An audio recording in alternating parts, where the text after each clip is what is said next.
right now, before we divide ourselves into breakout rooms and specific groups, let's have a look at the results of our polls. So the largest number of people, 52%, represent public administration, then private sector, 19%, and then academic people, 16%, and very small representation of NGOs, only 6%. I hope that some of them will join us. Perhaps some people represent a few professional groups and also independent evaluators, private individuals and students. And I hope that you will try to take a more active part in the debate. And now you're going to see which breakout room is assigned for you. So the session which is going to be translated will be chaired by Weronika Felcis, and this will remain in the main channel, and this session will be held in English.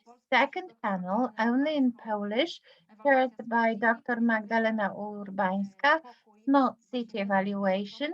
So please select this path and also the third panel, and please choose this panel if you would like to take part in the evaluation and parameterization. So please select the breakout rooms.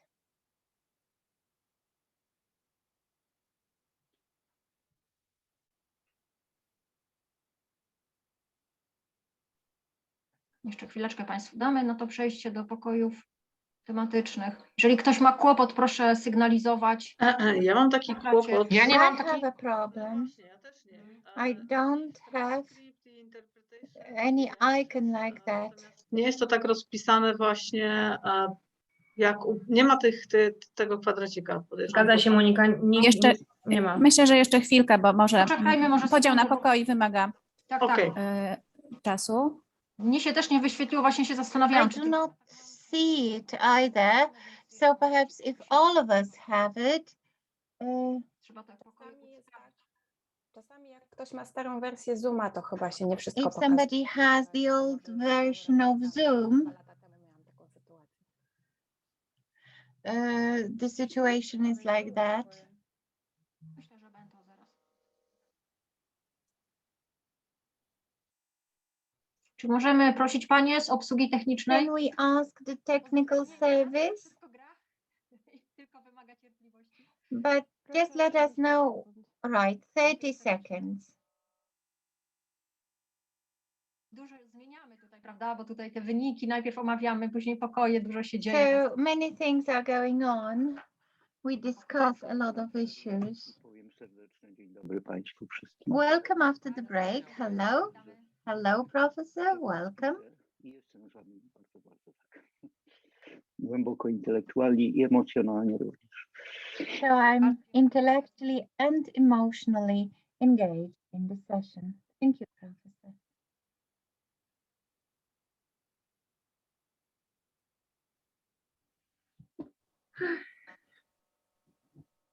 Teraz te sesje w pokojach potrwają półtorej godziny. This breakout session will take about half an hour, then we will have a short break, and then 1 hour and a half and a break. So this is how we are going to work. We will not let you relax until the end of the conference.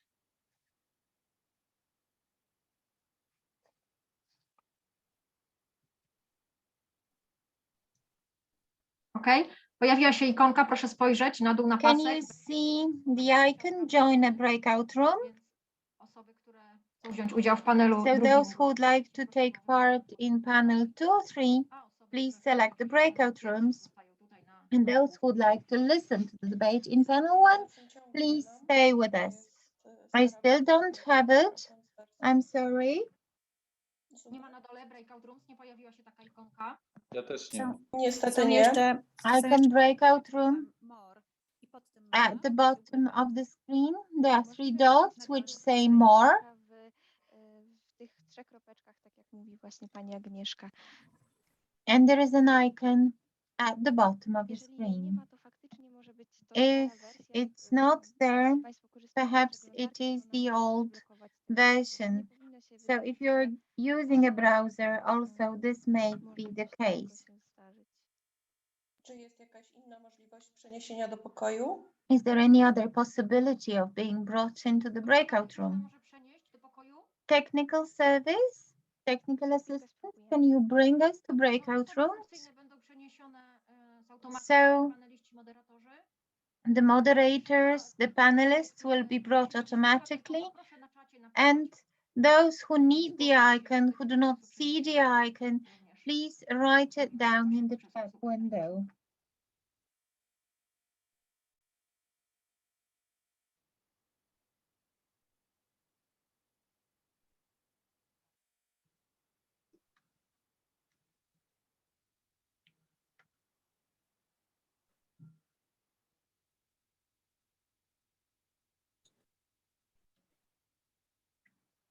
Panie Bartoszu, czy pan może wybrać ten pokój?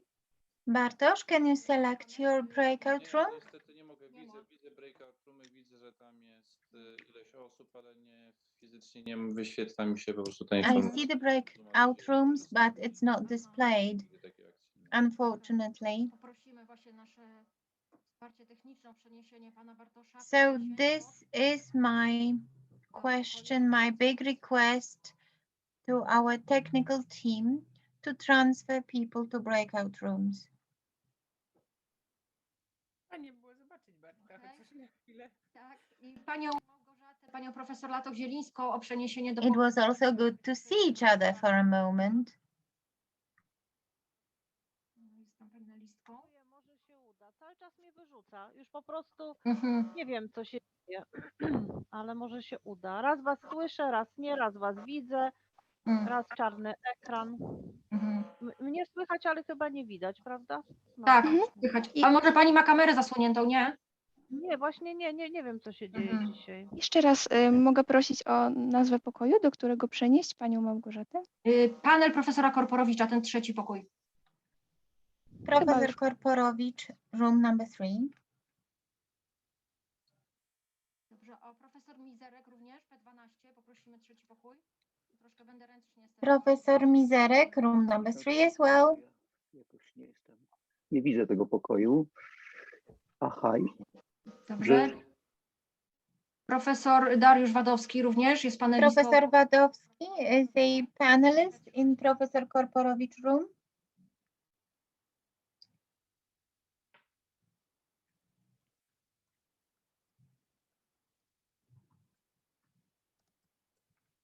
I pani Agnieszka Teodorowicz prosi na czacie o przeniesienie do panelu numer 2. And Professor Agnieszka Teodorowicz.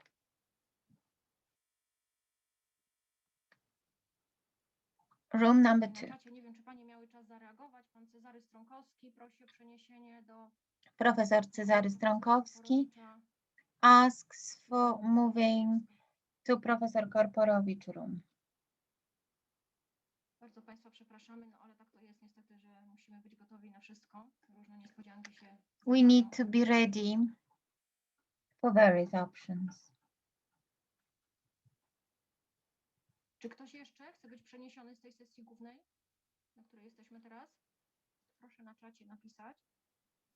Pewnie jak już uzgodnicie panelistów wszystkich, czy są w pokojach, to już When we poproszę. agree on all the panelists, just let us know.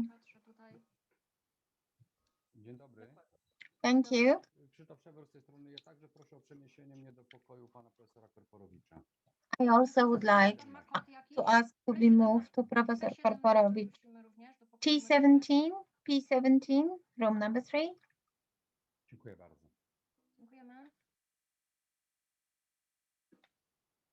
Chyba już jesteśmy w komplecie, mam wrażenie. Także Weronika, już bez zwłoki możecie zaczynać. Zapraszam. We are all ready, so Weronika, you can begin.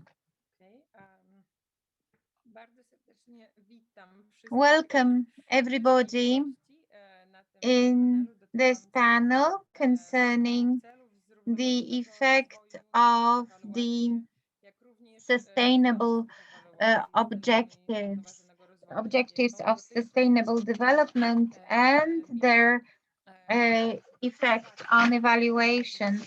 Please forgive me. I'm going to talk to the panelists. I'm going to speak Polish. My everyday language is English, so I feel easier and better in English. So I will switch into English right now. Say hello to Asela Kalungampitiya, who is joining us. I don't see Monica. Could you kindly put so nicely our videos as on the last session so that I can see all of the panelists? Chwileczkę, zaraz poprosimy obsługę techniczną, ja nie mogę tego zrobić, ale spokojnie kontynuuj, zaraz będzie was widać.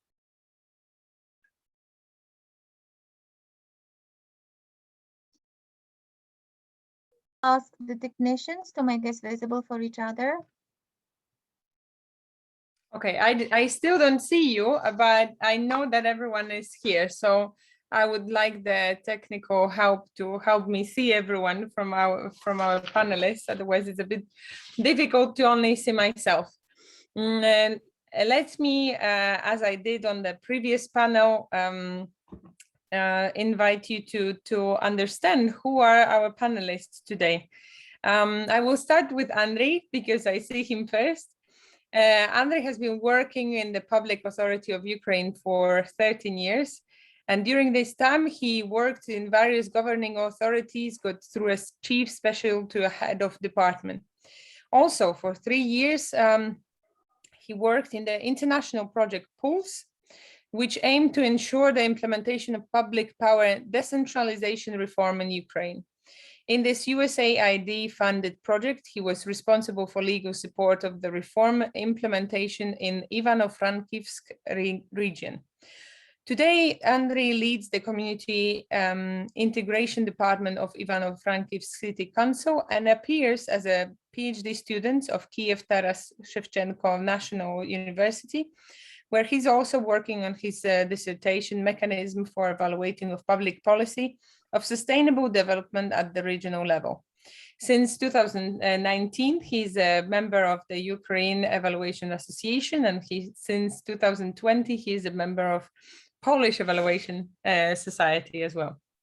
I see also Sylwia Słomiak, country expert for Poland at European City Facility.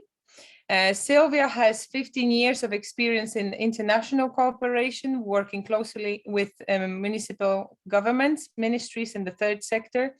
She has worked for the Swiss, UK, and the Australian government administrations within international programs and policies in climate change and energy sector. She supports the European City Facility as country expert for Poland and cooperates closely with various international networks. She is advisor to the board to the Association of the Wisłoka River Basin Communes, which brings together 22 municipalities from southern Poland. And under Swiss enlargement contribution, she supervises on the side of the donor a portfolio of projects from environmental and infrastructure focus area worth in total 140 million euros. Those are focused on introduction of renewable energy, improvement of public transport, and the removal of hazardous waste, covering approximately 350 municipalities, over 70,000 households in economically underdeveloped regions. And finally, my big international inspiration, Asela Kalungampitiya, who has been in IOC long before I even knew about it, who has been leading actually the evaluation year in 2015 when I was the president, and I just from a distance understood who is he. But he's also a Sri Lankan lawyer, currently the president of both Sri Lanka Evaluation Association and the Asia Pacific Evaluation Association. He's a holder of masters in evaluation from Germany. Asela has been working in monitoring and evaluation field for over 2 decades. and he has been instrumental in launching and implementing the Asia-Pacific Regional Evaluation Strategy under 8 themes, including use of evaluation of 4 SDGs. He's an advisor committee member of International Program on Development Evaluation Training, IPDET, and he's honorary director for the Center of Evaluation at the University of Sri Lanka, and member of the teaching faculty of the postgraduate diploma and monitoring evaluation course run by the same university. I hope Asela will be kicking our asses a bit today, because this is very much his role also in Eval for Action initiative, where the special focus is also on the influential evaluation. And I'm so very happy that we have 2 tremendously experienced experts in the field of sustainable development on the regional level. So I'm really looking forward to our session, and I would like to start with the lady again, with Sylvia, asking her about the work focusing on the topics of climate change and energy transition, both closely related to some of the sustainable development goals. What are the main challenges you see where evaluation can add value to evaluation of sustainable development goals? Thank you, Weronika. First of all, hello everyone, and I'm very humbled to be among the speakers today, because there are so many evaluation experts and I represent more the practitioner side of the beneficiaries and the institutions that you usually evaluate. So I will talk about also this perspective. Yes, I've worked within the climate change sector for 15 years. And as we know, there's a lot of news on TV right now. The challenge is huge, both in terms of the time. We have very little time to do something about climate change and to reduce the impact, and the amount of money that is needed. And there will not be enough public funds to be able to finance everything, all investments that are needed. And that means that those projects need to be selected really in an optimal way. Meanwhile, I have seen over the years that both beneficiaries, local authorities, regional authorities, but also donors see evaluation more as a troublesome formality or a control mechanism that they do not like, and they do not appreciate the added value. They do not appreciate evaluators' potential role in helping them design and carry out good projects. And carrying and designing good projects means that they would be able to do more with the same resources. That's why I would like to see, thinking about the role of evaluation, I would like to see the beneficiaries, project promoters, donors, and evaluators to work as one team from the moment of designing interventions throughout its implementation to then summing it up and preparing to next projects. This is not really the case very often. What I have also seen, and I would hope that this changes through your work on education as well, is that many local or lots of local authorities, but also sadly, some people working for donor institutions do not understand differences between products and results, outputs and outcomes. And because of that, they actually do not focus on the results they want to achieve. They don't understand that knowing their local community does not necessarily mean they know what kind of activities are best to be implemented. They don't think about the correlation between their projects or their regions and some other projects where if they join forces, they could do more with the same amount of money or just do it more optimally. And this comes back to what I said at the beginning. We don't really, in the sphere of climate change, have time to design poor projects or not optimal projects. Here, I think your role is very important to educate, especially local authorities, especially thinking about the smaller towns where the staff is also not so experienced, to educate them that evaluation is not a control mechanism. It's actually something that they can help them make the work smoother.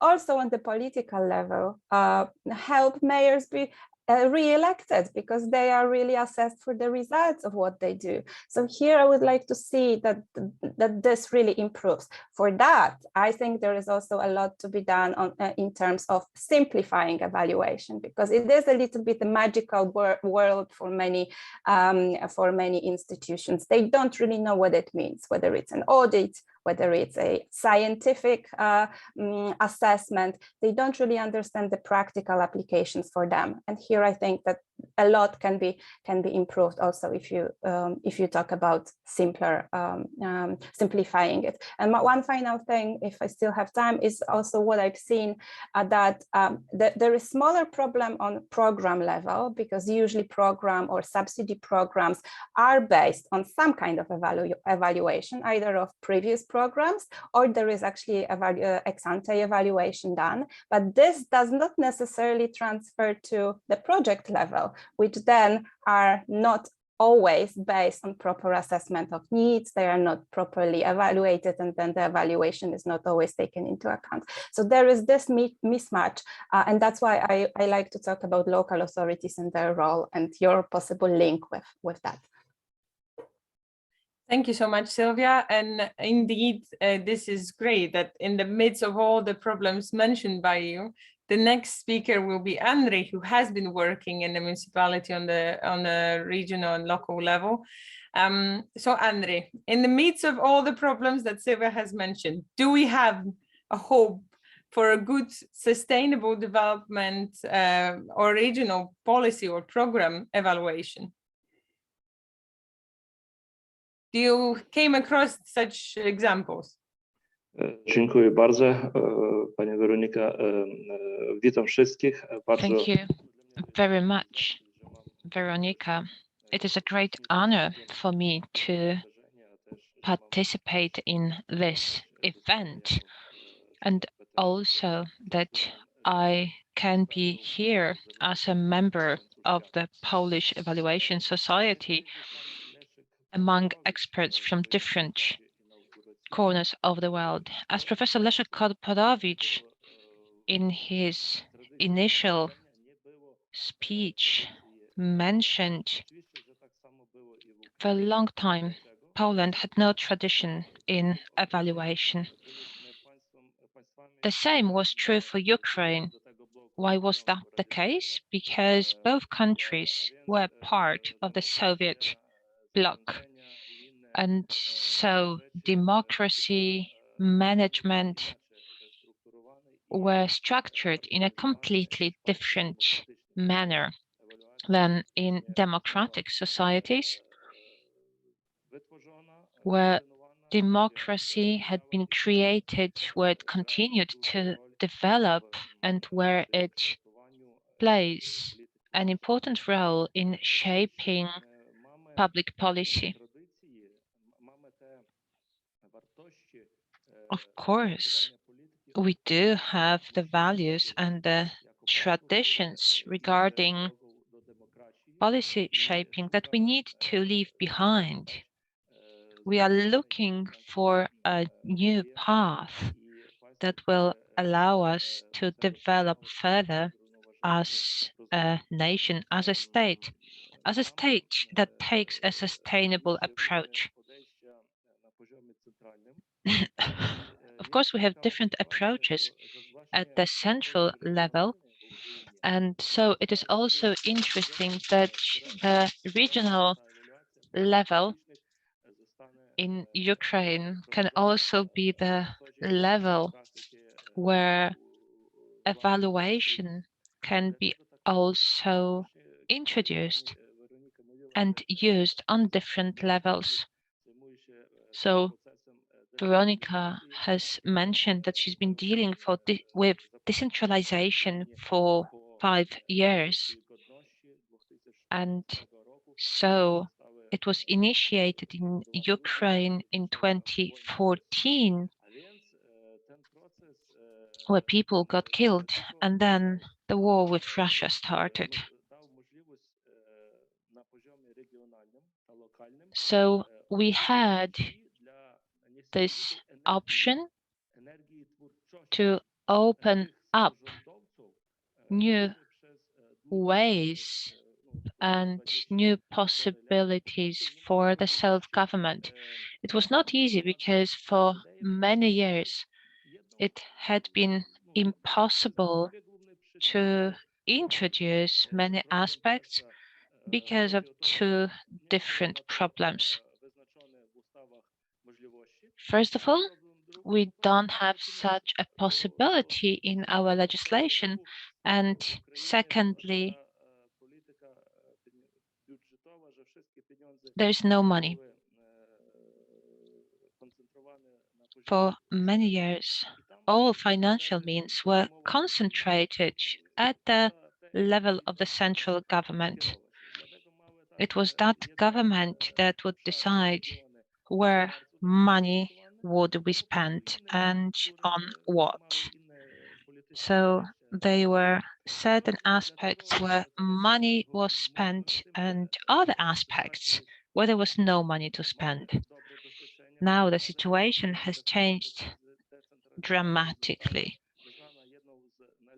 And the Council of Europe has considered the decentralization in Ukraine after 2014 as one of the best reforms globally conducted in that respect.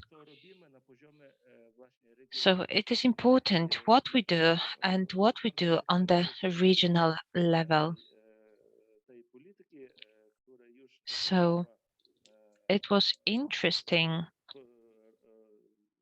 to see examples of policies that have been introduced in the Ivano-Frankivsk region where I work. After that long period of time of the Soviet rule, and then when the Soviet Union was dissolved and we needed to answer the question, what do we do next, facing the economic crisis, we have managed to develop the main goals of the regional development. So we were looking at different paths that we could take. What was important was that during the Soviet Union rule, our region was a closed region. Different military units were stationed on our territory. It was very problematic when it came to how we should develop our democracy. We really developed small and medium enterprises as well as tourism. 1/3 of our territories are mountains, forests, rivers, and nature in general. It is a good example of how people from that region started thinking about how to live. And we understood which path we should take. I very much agree with you as well that sustainable development needs to go hand in hand with equity and democratic access to the natural resources. Thank you also for outlining the situation a bit of the Ukraine country and the history for our international guests to understand better how the regional development can be working in the countries. And I'm sure Arcela is much more related to the Western Europe and understanding how it goes, but now I think it's your unique chance as well to see how we're struggling in post-Soviet countries as well to implement this sort of evaluative thinking to our history of governing on all levels. And I know you have very special master skills in finding resources or doing things without much of resources that are extremely, extremely influential in our small evaluation community. And I think also what Sylvia said about educating about evaluation, about advocating for evidence-based thinking to municipalities, governments, administration is something that really speaks to your heart. So I would really invite you also to show us how, in your example of Sri Lanka and Asia Pacific region, you have been building up those scientific, but even more so political coalitions to strengthen evaluation. Thank you, Weronika, and thank you, my co-panelists. And also, I must thank Policy Evaluation Society for giving me this opportunity and wonderful conference.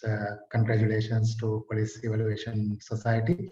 And I would start with what Weronika mentioned about, how to do things with resource constraints, and also how to be influential. These two things are really important, and this is what I also believe. And when COVID started, of course, it is not good, and there are different negative effects. But at the same time, we took the advantage of COVID, because with limited resources, what we can do, and that's where we started.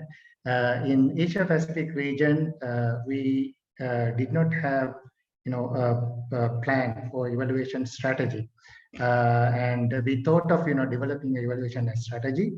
And we started with consultation, partnership, and rely on working together, and also voluntary support. This is what we thought. Actually, we started with the consultation. Weronika was also part of that, and then we thought of developing a regional evaluation strategy based on the inputs we received. And we had a wonderful team, including Weronika, a volunteer team. And we developed 8 themes. And one of the themes is national evaluation policies and systems. Definitely, we need national evaluation policies and systems, regulations for evaluation. But in Asia, only about 5 countries have regulations, and around the world, only 30 countries. So we need more countries to have regulations, at least national evaluation policy, if not the law. And how do we support countries? Now, last year we had Asia Pacific Regional Dialogue on National Evaluation Policies and Systems. And again, this year in December, 13th of December, we have the second one to promote countries. And we can't do all these without competent evaluators. We need competent evaluators. And that's where we need professionalization. That is the second theme. Everyone says professionalization is challenging. We can't do it. It takes time. If it takes time, if it is challenging, we should start now. This is what I believe. This is what Asia Pacific Evaluation Association believe. So we have started that. We have developed the competency framework for evaluators. We have identified competencies, and we have developed the pathway for assessment of competencies and mentorship guide. And a few days actually we launched all these materials. And these are not just resources just lying in the shelf. What we want is WOPES to use them to start the professionalization process. And in next 5 years, 10 years, we don't want to hear that we don't have competent evaluators. We definitely want to have good set of competent evaluators. For that, we need young and emerging evaluators. So we have a very strong young and emerging evaluators. We have Evaluator, that is the third theme. And we don't take them as people who are learning now. We really want them to be the leadership role now. So they are the ones engaging in planning, implementing, and rolling out things at the moment. So they are taking the leadership role now. And we think that, as I said, in few years, definitely we will have a good set of evaluators with skills and competencies because of these young evaluators who are already working with us. And of course, WOPES are the central to this, and definitely we need to support WOPES. I'm rushing because Weronika gave me only 4 minutes. And the other theme is the partnerships. We need good academic courses on monitoring and evaluation, and we have only one in the region, that is in Sri Lanka. But academic courses are needed. So partnership team is trying to work with academic institutions to promote monitoring and evaluation courses, and we need to have more. And the other theme is community ownership in evaluation, to promote communities to have understanding, knowledge about evaluation. Of course, Sylvia also mentioned that, and Andre also mentioned that. For all these, we need, demand and use of evaluation. Mainly, it's parliamentarians, and these days, of course, Wolfgang, I can see him. With support from them, we are doing, IDDA training at the moment, from 18th October to 11th November in this region for parliamentarians and parliament staff. Finally, use of evaluation for SDGs, which is mainly the theme of this panel. And today we have a launch event after this conference actually to launch the guide on use of evaluation for SDGs, and we have a webinar on that. So these are the 8 themes actually, and all these 8 themes will make a full package for us to promote evaluation in the country, in the region as well as at the country level. Unless we promote that now, unless we take initiative now, we will not have this, influential evaluation to achieve SDGs in 2030. So that's what we believe, and definitely we want to do more and have more partnership to promote evaluation in the region. I would stop here. Sorry for taking 1 more minute, Weronika. So thank you very much. Thanks so much, Asela. And I hope that the audience is also seeing why Wolfgang is referring to Sri Lanka as one of the leaders of evaluation right now. I want to mention as well that all of the work of APIA is always very, very inclusive and welcoming to other regions to learn. So this is also lots of really fantastic resources for Polish Evaluation Society to look into, for the regional strategy, for the capacities framework, and so on and so on. They always able to answer any of your questions, and Monica knows very well, because partially also preparations of this sort of online events, I think, has been partially something that we've learned through your events, Asela. So you are definitely a big influence to all of us. When I hear consultations, partnerships, voluntary scheme, I think of the SDGs, obviously. But I also think that in the context of VOPES, this needs to be related closely to good organization, to conceptualization and visionary leadership. And I think that's often what we struggling with in VOPES. And that's what we are fearing, that we don't have resources to do something. But as you have seen exactly, as you've heard,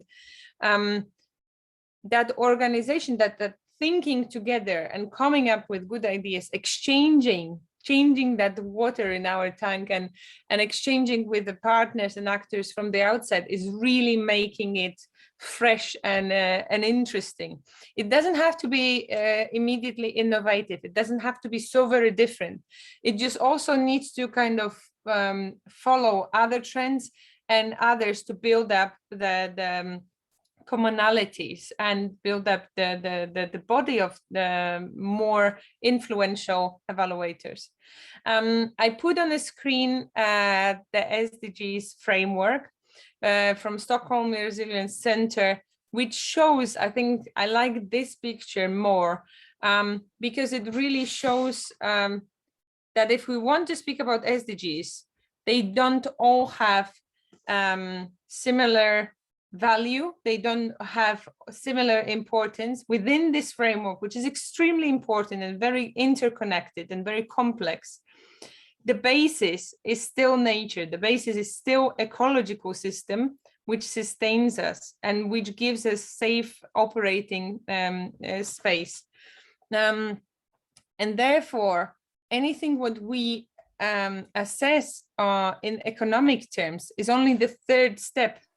And this is something what also Andres was mentioning, that the societal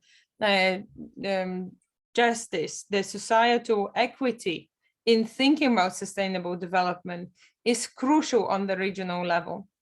That is why also I would like to invite our our panelists to share a bit more in the context of SDGs. And maybe just on a side, I will ask Estela also to add in the chat the directories to the seminar you have been mentioning, if it's open, and if we can participate in that as well.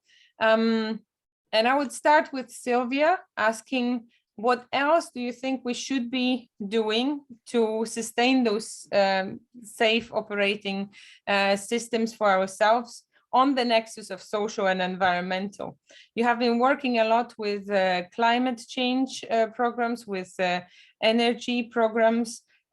You see how much we have challenges and how very interconnected they are to so many other problems. What do you think we still as evaluators need to learn to really support the most influential change? Thank you. Excellent question. I would like to talk about the context then, because understanding who you work with, understanding whose projects you actually assess, evaluate is critical. I've been focused on working with smaller municipalities and medium-sized, but I really believe that this is where they need most support. Also because if they are located in disadvantaged regions, it's natural that their employees, the staff, is not as professional, as experienced as we might be in big cities behind our desks. And we need to understand that. So that's why I was talking about the education. What I have also seen working as an expert advisor under different mentoring programs for local authorities, and having this possibility to very honestly discuss their needs and the causes of why the projects are maybe not as well designed as I would hope they would be.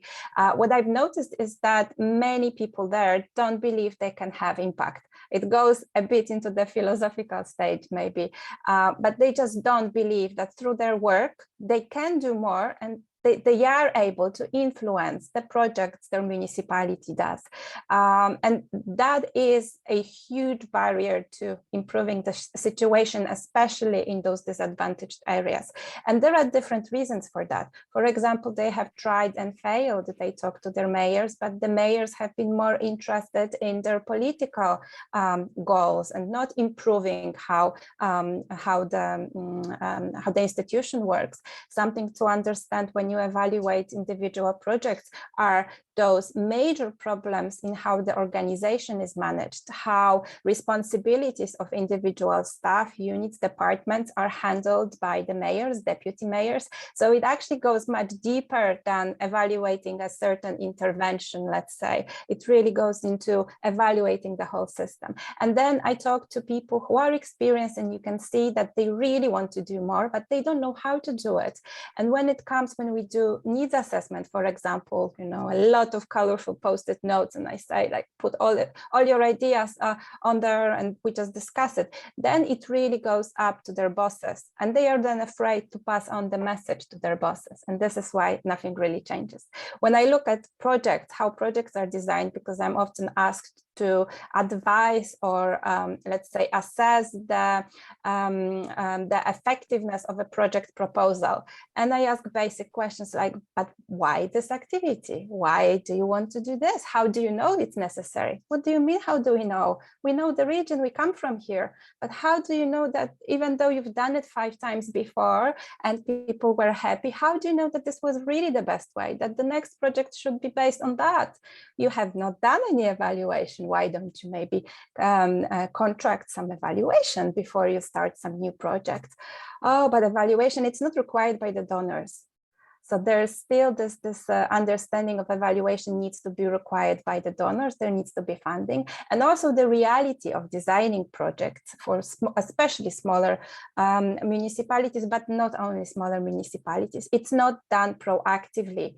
They know more or less that they want to improve, let's say, they need to reduce emissions, they need to improve quality of air, but they don't start planning until there is a call for proposals announced, and then they they have 2 months to design a 5-year project.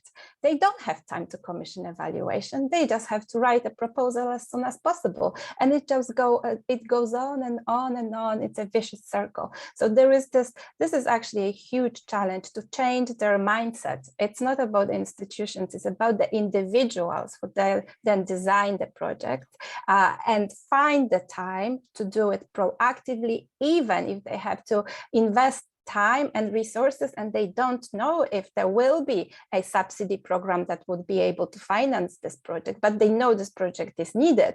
Then they can start looking for finance options, financing, funding from different sources, but they need to know exactly what needs to be done. Here it is a very difficult issue that I've seen over and over again, and it seems it seems a huge challenge to be able to address it, because you have to go through the bosses, let's say, not just through staff. And something that I've also seen is that you also in the smaller towns, not only I focus on the smaller towns, but this is really noticeable even in bigger towns. You have younger people who join, and then they are faced with this situation. They learn from the older colleagues who's worked like this for years. So they actually think this is the right way to do, and they don't want to change. We've done it like this before. Why do we change? So I see that all the time.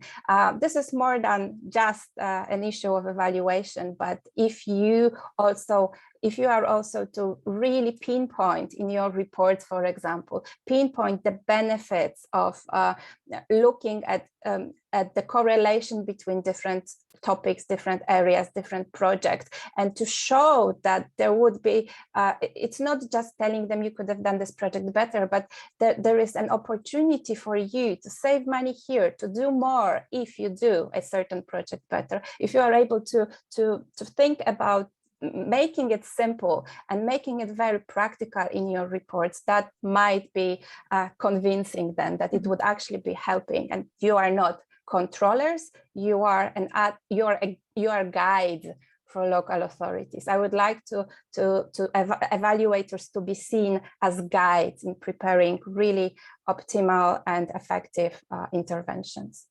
I'm not sure if that answers your question, but this is something that clearly you can see I'm quite passionate about.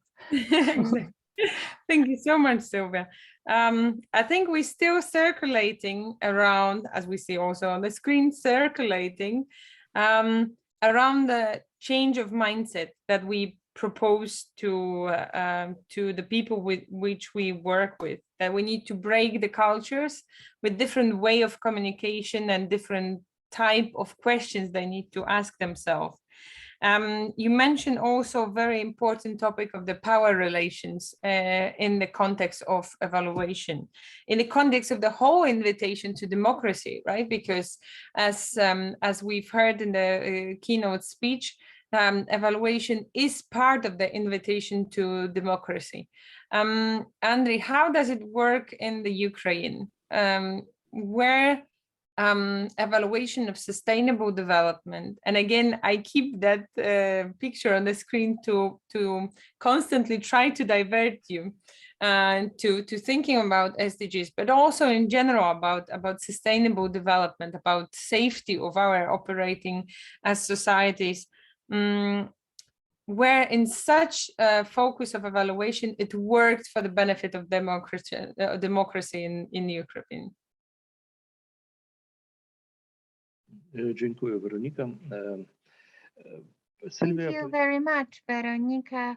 As Sylvia said, an important issue also in totalitarian systems is the lack of belief that anything can be done by people. People are convinced about their inability to change anything. It is an important feature which is also inherent in Ukrainian society.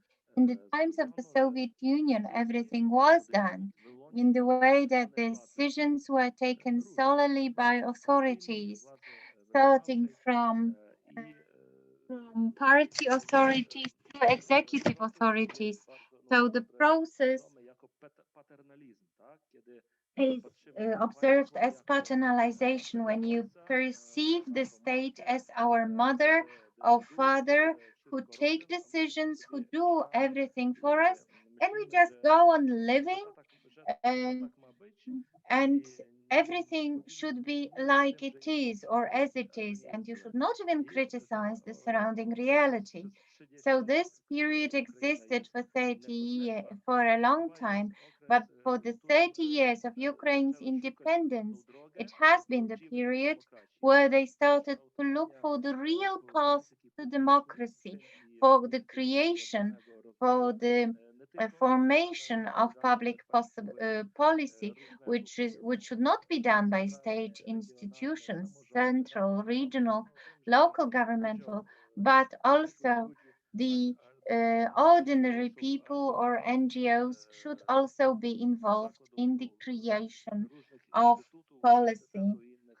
Also various institutions and universities, which are also important for society. They all have both knowledge and experience to change their surrounding reality. Public policy and their creation is connected with legislation, with the legal acts, because this process moves from an idea, how it is sold, how it is questioned, what alternatives are, and also through the adoption of certain decisions, and then going through the evaluation through the very beginning of that cycle. We have a very good direction in these changes and in this question, because it seems that for the first time, after 1914, when an act on regional policy was introduced, on state policy was introduced, and public policy. So there was, for the first time, it was written how this policy should be shaped, what share in this policy should belong to central authorities and which share should belong to regional authorities, local governments, self-governments, and also some smaller institutions. And this is a very good example showing that such issues help a lot in post-totalitarian states, with the possibilities of questioning or deciding on it. So there is a possibility of promoting or presenting the ideas which concern various aspects. It's really important to see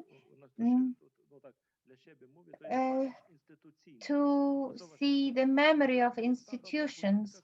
So there is a good policy which is continued for years, and it's not about a new political cycle that begins and we begin at once doing many things, many changes, introducing many changes very hastily, which is a wrong policy. But this example that I was discussing in the case of region of Ivano-Frankivsk region about tourist policy, which was the main objective of the development of the region, is also the objective which is not continued for about 20 years. And what about the debate was carried out? There has always been an idea which is understood as the main feature. So it's clear to see that various policies which are now evaluated on many diverse levels, and it's always carried out by many ideas. So mm, we have also good ecological issues, ecological values, which should be introduced. So this example is really vital because the shaping of the policy of sustainable development. So we also already at school begin to shape people, to influence people who are further on, have some impact on public opinion, and they will be the decision makers. So if we are successful in talking and including these properties into their hearts, we will be very successful. So this is really important. Thank you very much. I think what you mentioned, Andrei, was very important about if we deal with the cultures of organizations, because as evaluators, we work with different actors, institutions, and organizations which have their way of deciding about things that we care for and things we want to improve. That institutional memory is very important. And I know also that Asela is a person who have been involved in so many different organizations, but also have seen his tremendous and very influential ideas crumbling down a bit or not being picked up because that institutional memory has not been sustained enough. I know also that he's not the person who is losing hope. He's just moving to the next influential thing that he can do. And I really admire that in you, Asela.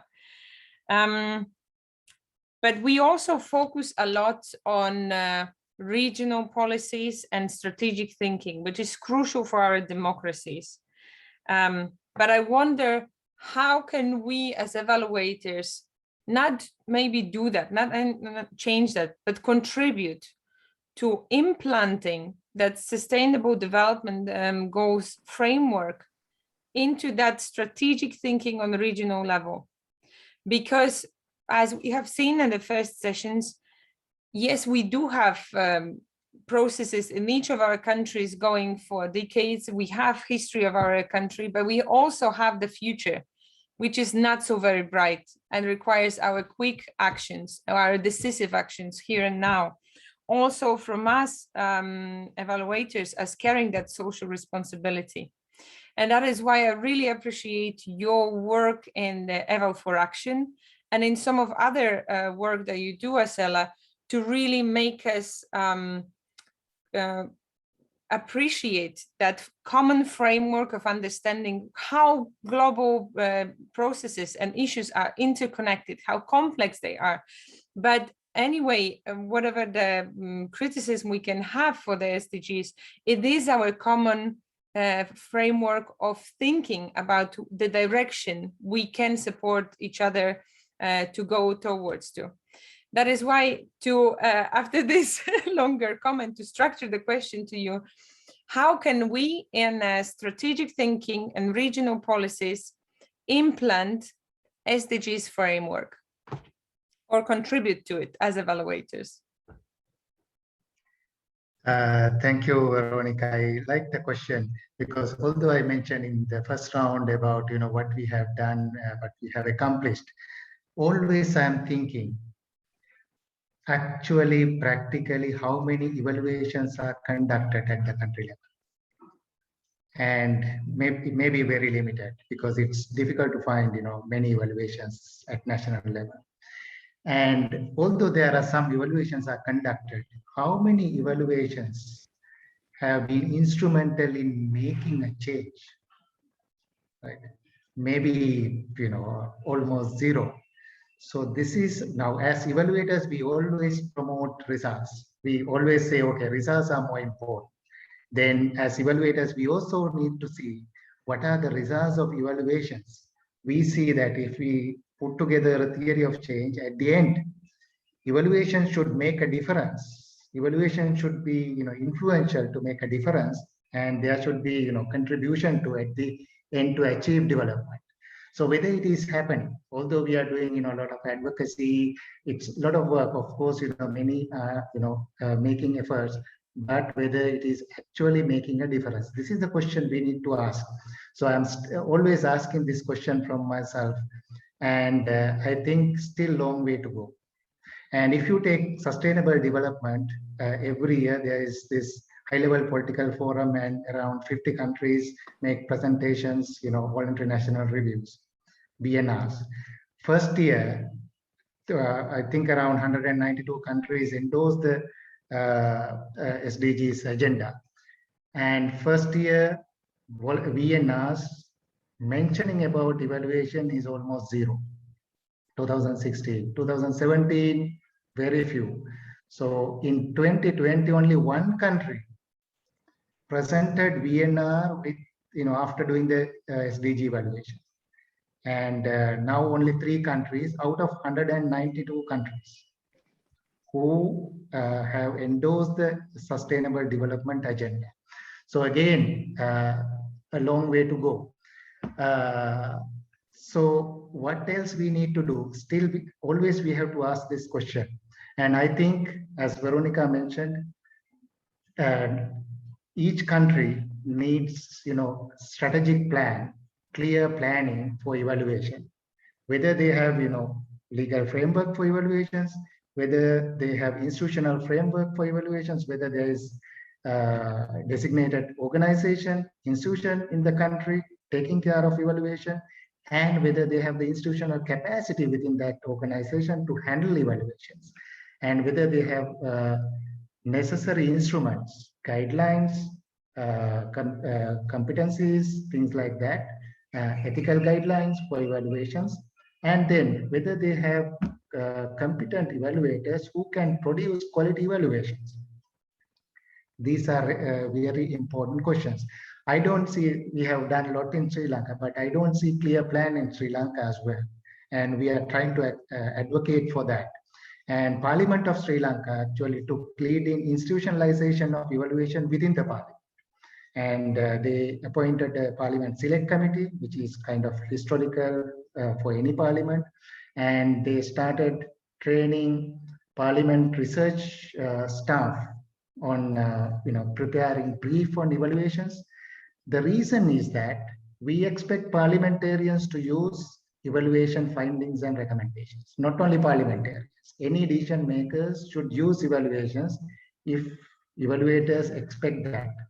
But at the same time, evaluators prepare 100 or 200 page report, which is definitely technical and based on methodology. And our findings and recommendations are in maybe less than 5 pages. How do we make really good summary for decision makers to use it? This is the question. And whether evaluators are good communicators to communicate the summary of evaluation for them to use it. And still this gap is there. And I want to mention one example, South Africa, they have this 25/5/1 policy. Full report is 25 pages, executive summary is 5 pages, and for decision makers, only 1 page. The whole evaluation for decision makers is only 1 page. And just to mention, South Africa, that evaluation function is under the presidency, and they report into the cabinet of ministers and the parliament, the evaluation unit. They produce evaluations and they have annual evaluation plan. They have the national evaluation framework, which is like the policy. And then they have own internal evaluators within the government who can produce good quality evaluations. So these components are very important. I think as regional programs also, we need to promote that, the national level capacity, national level addressing these issues and bringing up and also encouraging government to address these issues. Then only we will be able to achieve our goals, which is producing more good quality evaluations, as well as making these evaluations influential for making difference in our development programs. This is what I would mention. And finally, Weronika mentioned twice about Eval for Action campaign. Of course, Eval for Action campaign is also a broad partnerships campaign promoting partnership to actually, encourage and promote influential evaluation. And we have, very vibrant program going on, and I would invite everyone to join that.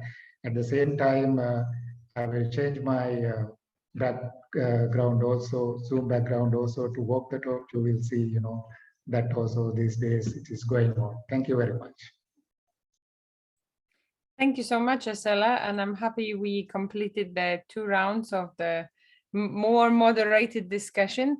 I see on the chat that the very important question to everyone is also, how do we involve the decision makers and especially parliamentarians in understanding evaluation, but in commonly bringing the change that with the evidence we produce and the decisions they're making.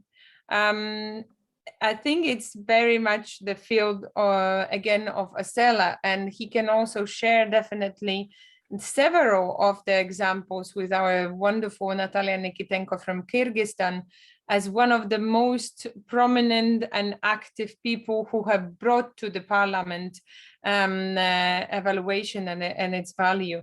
But also what you're saying is very much related to that system thinking that we need to do, both in as evaluators, but also as VOPE representatives, and finding in the system those leverage points. As you've said also, simply the research staff who started to be able to analyze evaluations and bring the briefs to parliamentarians have been that leverage to kind of connect the connector that was very much needed for them to understand it's not something that is biting, but something that can be helpful for them.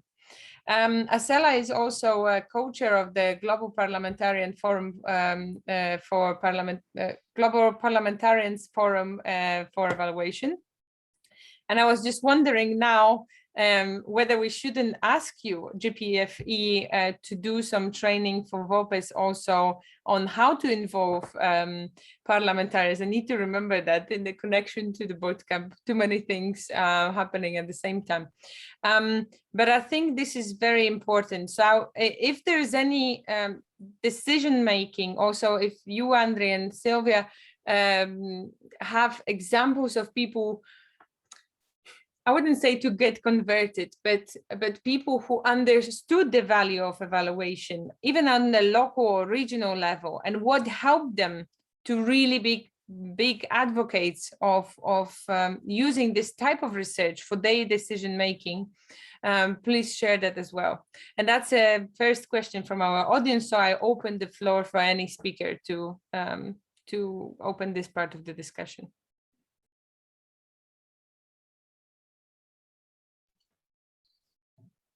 Perhaps I can comment on that quickly about working with parliamentarians.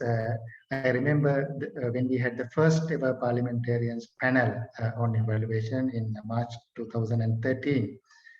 The message parliamentarians gave us was that we are ready to use evaluation, but VOPEs should help us. Without your support, we can't do it. Until then, what we were doing was we were complaining parliamentarians are difficult customers. They don't understand evaluation. They don't know evaluation. They don't want to use evaluation. No, they can be good, advocates. They can be good users, but we have to make them, advocate for that. We have to make them, use evaluations. So we are, also promoting, dialogue between parliamentarians and VOPEs in this case. At the same time, we have, as Weronika mentioned, good champions. Now in Nepal, evaluation is included in the Nepal constitution. In 2015, Nepal created new constitution. They included it. How? So one of these panelists I mentioned, the panel, first panel, panelist was from Nepal, and he was a parliamentarian, and he was part of the Nepal constitutional development process. So he was instrumental in inclusion of evaluation in the Nepal constitution. Nepal constitution has very comprehensive component about evaluation, both monitoring and evaluation. So this is the only a country have evaluation included in the constitution in Asia Pacific region, and fourth country globally. And then the other country is Cote d'Ivoire. Cote d'Ivoire in 2016, one of the parliamentarians who was was a member of GPFE, Global Parliamentarians Forum, was instrumental in inclusion evaluation in the constitution. And then, we have other examples as well in Sri Lanka and other countries. Parliamentarians took lead in that. But as WOPIS, we have to see how we can make them champions, how we can, encourage and equip them to do their advocacy. This is, very important, and how to engage them. So parliamentarians can do miracles. The other thing is that parliamentarians are the ones approve the annual program at the parliament for the following year. Parliamentarians are the ones raise their hand to say yes to the budget, whether they increase the education budget or decrease the health budget. All these decided at the budget debate in the parliament. How do they do that? Do they use evidence or just say, because my friend is this one, so we need more money for health? So we have to see that as well. Definitely they need evidence. So when they approve the budget and the priorities for the following year, they should use evidence. So how do they do that?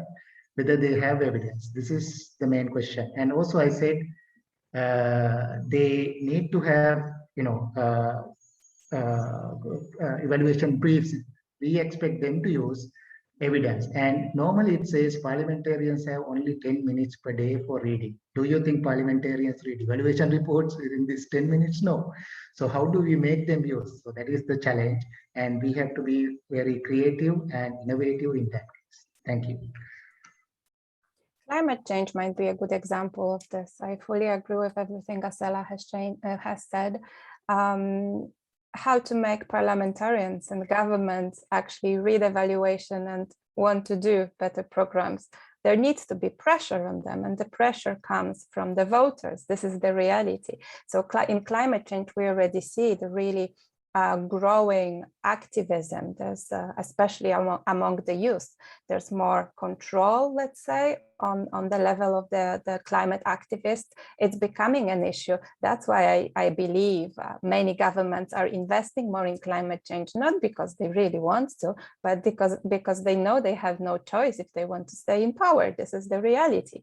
So engaging people is crucial. And this goes back to what Andrei said about planting SDGs and this approach already in schools, because through that, we would create, well, it doesn't sound that good, we would create a generation, but we would make it possible for future voters to actually take those qualities and values seriously and make their governments and parliamentarians accountable. It's very, very important. I've seen, when you asked Weronika what are our experiences seeing people who have got interested in it and started doing something about it. Well, through my work on the donor side, let's say, I have seen that those people who would really value evaluation, but it's not valuing evaluation actually means valuing doing better projects and having impact. This evaluation helps in that. So actually what you need to do is you want to do projects that really matter, or interventions that really matter. And those people who would do that were mainly those people who were not afraid to criticize their supervisors or their institutions. You don't have so many people like that. I was lucky to work with my bosses who were like this. They would go against their bosses. They would, just say like, no way, I'm responsible for this portfolio. I think we can do it better.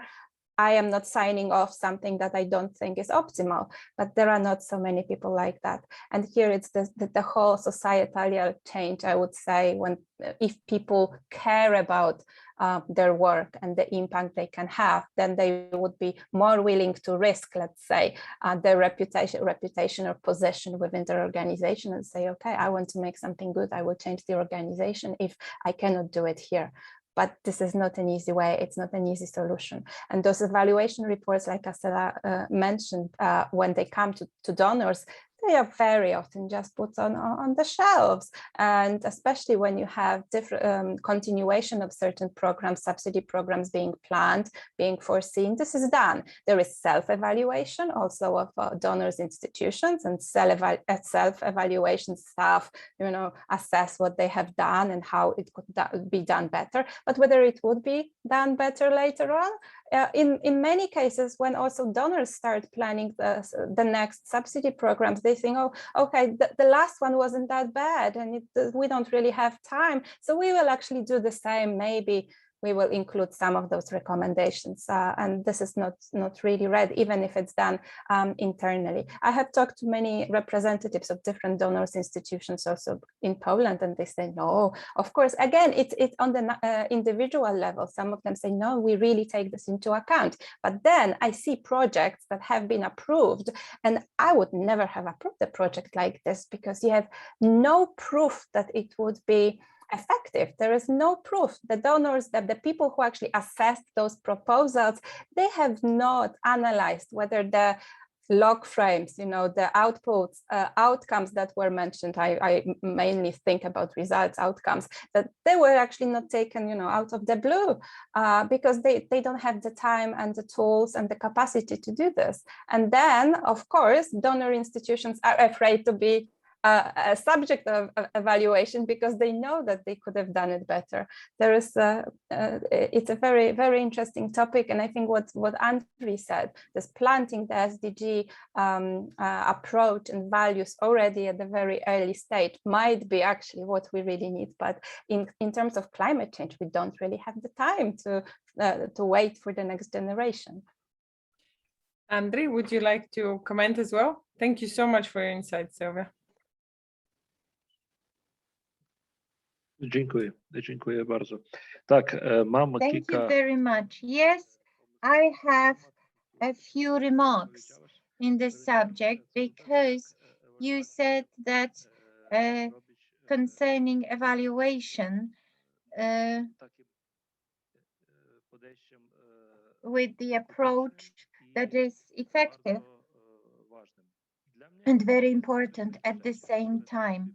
For me, a few aspects are vital. When I listened to your questions, I had a personal story to tell. When I came to the regional, our circuit board, to the representatives, and I had an idea about evaluation, which is the new path, something that has not been carried out so far by other state institutions and local governmental institutions. We can be the pioneers of it.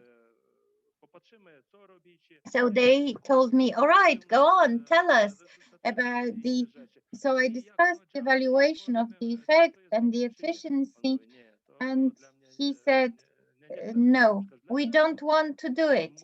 And the question was why? And I said, very simple. I am a politician. So if I get to know that we are doing something wrong, the report is in my hand. All things will be added. This policy is wrong, and they will be doing it with our money. That is why the introduction of this relationship will have to be approved by some of our superiors. So where is the problem? So first of all, it should be introduced in legal acts. So evaluation of public policies should be made obligatory. It should be an important part of decision-making process. And also, it will not work if the people who are the decision makers and take the decisions are not will not, if they do not understand the importance of it, and that it is not political, but it's a question of a good policy, because this policy needs to be effective. And if we are talking about sustainable development, this evaluation helps everybody to take the right decisions, and they need to be structured and introduced into one system, one introduction of a sustainable policy. Another thing, the evaluation needs to be simple. What does it mean? It means that this instrument that we are talking about in our evaluation, our ideal evaluation, should be made understandable for everybody. That is why people should have a clear message. Also, if we're talking about sustainable development, there is a difficult question. And here, if we write simple messages, write articles in simple language in various journals or newspapers or publications, we will introduce the notion to more people, and more people will talk about evaluation as a good and effective tool. And the third thing, which is really important for me, it is that the society itself, for example, in the Ukraine, because it is my hometown, homeland also, they should abandon the patronizing policy, but should rather treat politics professionally based on evidence, so that all decisions should be based on evidence, should include various points of view, so that the decision is obviously connected with the evaluation, either exposed or in any other way, so that the connection with what was going on yesterday and what will happen tomorrow will be very well organized. And here we need to say that the evaluation will really be in the right place for all of us. Thank you. Thank you, everyone. I know that the president of Polish Society still has one more question to go, but I want to also strengthen that in the midst of what we complain about, what really aches us, what hampers the work we're doing, we can find those few people who really help us to move onwards some decision making. And I think this is also what Asela was referring to when kind of speaking about VOPE networks and associations and their role in conceptualizing the whole evaluation system and understanding how to build up good coalitions and how to build up on those positive examples, how to make those people our champions, how to build up and empower them to make the changes onwards in their countries. And for that, I really appreciate the work of the Global Parliamentarian Forum for Evaluation. But also we have a very interesting discussion in chat about evaluative thinking, and that's really, really useful. Monica, I would encourage your question as the last one in this session.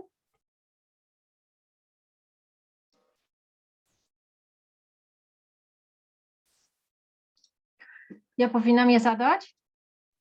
Yes, yes. Could I ask this question? Yes. So I will be speaking in Polish. I have really bad experience in my evaluative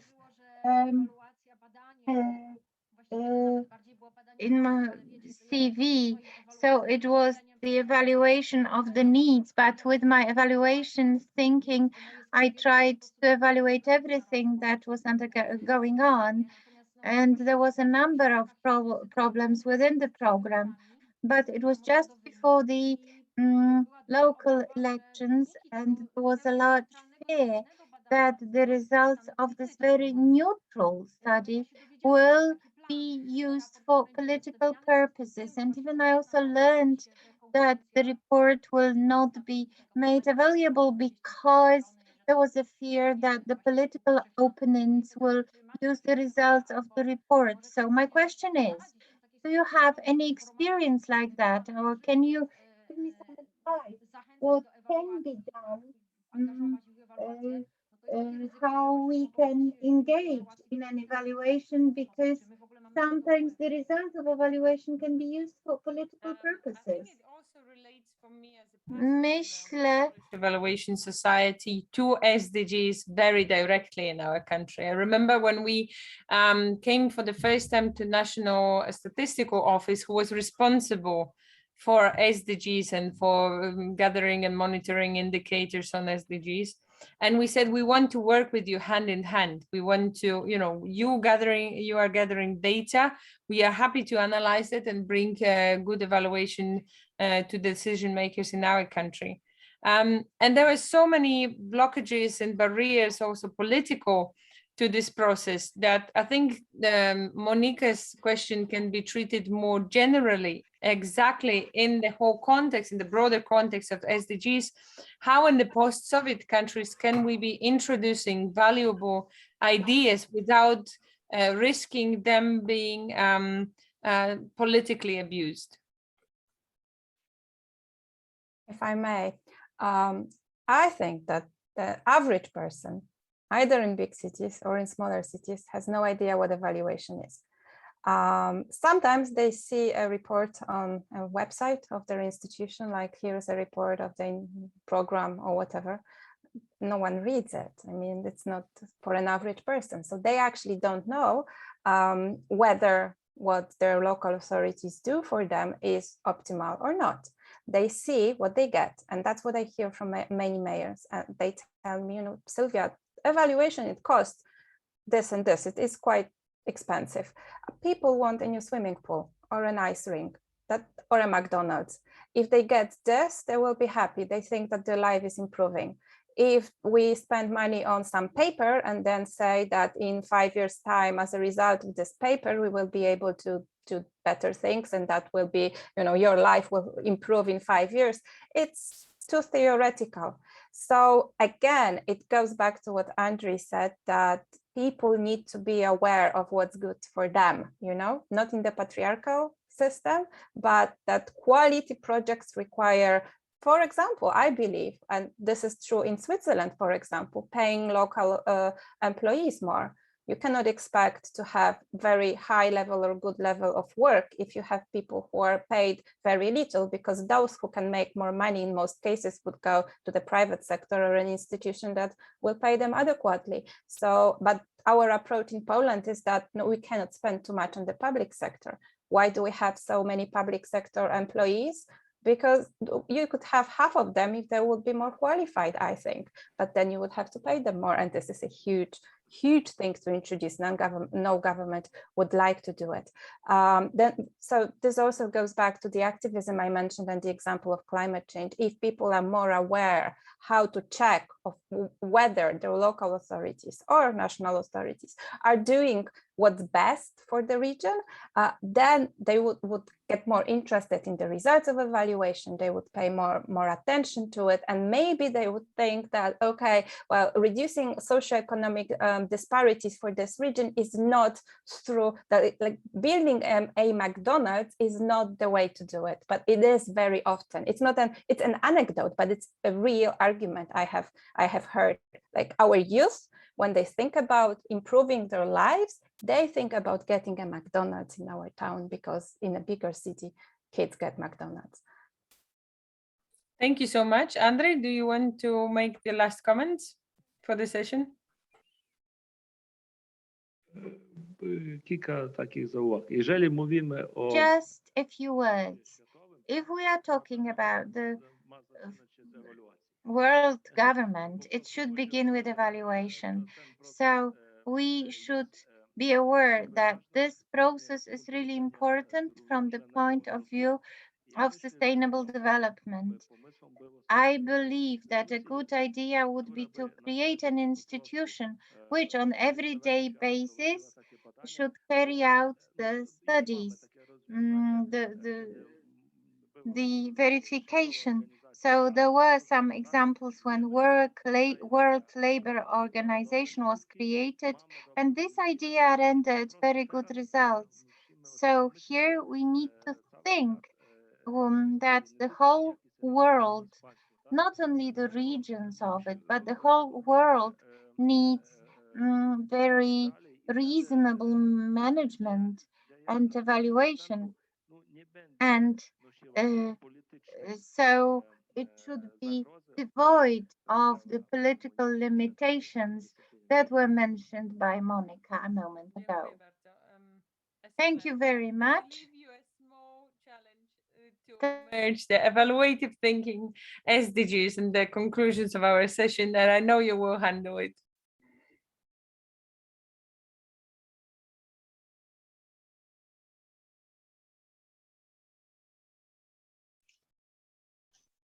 Sorry, Veronica, did you call me? Yes, did you hear me? I'm not sure, my connection's also on the first. Yeah, I didn't hear your last part. Sorry about that. Thank you so much. Thank you very much. And very quickly, I want to thank Sylvia for bringing this issue about whether citizens are aware of evaluations. This is very important point. Actually, I want to mention here that the evaluation globe for Europe released by Wolfgang and the team, he just left. And Weronika was author as well in this book. And there are three components in that. One is political system, social system, and professional system. Social system, even in Europe, there are 16 countries studied under this study, evaluation globe. Even in Europe, social system, it says that citizens are not aware of evaluation. And they have completed Americas as well as now doing Asia. And in Asia also, we have understood that citizens' knowledge about evaluation is not that much. I think that may be the reason that evaluation is not that famous, because when you talk about audits, citizens know about that. And they demand audits. If there's a problem about any financial issues, they demand the audit report. But if there's any issue about a project, they don't ask evaluations because they don't know. So I think this awareness about evaluation is very important among citizens. I think that may be the first step we need to, as voters and electors, we need to think. With that note, thank you very much for inviting me and also this great panel. And also I congratulate Polish Evaluation Society for this wonderful conference organizing. I know that everyone worked hard. Thank you so much. Thank you everyone for this very, very rich panel. And I hope that the resources and all the directions of the conversations we had were very helpful and fruitful for you. So again, I would encourage you to contact any of the panelists, me or Monica, if you have further questions. Everyone is always able to answer, and the start of learning needs to be somewhere. So let's do it with a simple email if you wish so. Thank you so much, and thanks to the Polish Evaluation Society for inviting me to lead those two wonderful panels, and I invite you for the break now. Bardzo dziękujemy. Thank you for the great moderator as well. Thank you very much. Dziękujemy również naszym panelistom. Jak Państwo widzicie, aż trudno skończyć. Thank you very much. I would like to thank all of the panelists well, when it comes to the breakout rooms, you get thrown out exactly on time, and we can steal those 2 additional minutes. So now we are going to have a break, and I don't know whether you are aware of the fact that tomorrow on Saturday we are going to talk about evaluation.